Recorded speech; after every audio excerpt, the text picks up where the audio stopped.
बहुत प्राचीन समय की बात है, जब सत्ययुग चल रहा था। तब एक महान और धर्मात्मा राजा थे, राजा मनु। एक दिन जब राजा मनु नदी में स्नान कर रहे थे, तभी उनके हाथों में एक छोटी सी मछली आई। मछली ने करुण स्वर में कहा, हे राजा, मुझे बड़ी मछलियों से बचाइए, नहीं तो मैं नष्ट हो जाऊंगी। राजा मनु का हृदय दया से भर गया। उन्होंने उस मछली को अपने कमंडल में रख लिया।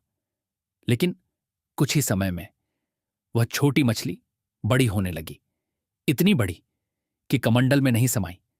फिर उसे घड़े में रखा गया, फिर तालाब में, और अंत में समुद्र में छोड़ दिया गया। अब राजा मनु समझ चुके थे यह कोई साधारण मछली नहीं है। तभी वह मछली अपने दिव्य रूप में प्रकट हुई और बोली, मैं भगवान विष्णु हूं। भगवान ने कहा, जल्द ही इस संसार में भयंकर जल प्रलय आने वाला है, सब कुछ नष्ट हो जाएगा। तुम एक विशाल नाव बनाओ और उसमें सभी जीवों के बीज, औषधियां और सप्तर्षियों को साथ ले जाओ। कुछ समय बाद भयंकर वर्षा शुरू हुई। चारों ओर सिर्फ पानी ही पानी था। राजा मनु, सप्तर्षि और सभी जीवन के बीज उस नाव में सुरक्षित थे।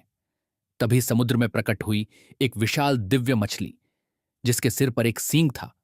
राजा मनु ने नाव को उस सींग से बांध दिया और भगवान मत्स्य उन्हें सुरक्षित मार्ग दिखाने लगे। इसी दौरान एक राक्षस हयग्रीव ने वेदों को चुरा लिया था। तब भगवान ने मत्स्य रूप में उसका वध किया और वेदों को वापस प्राप्त कर लिया।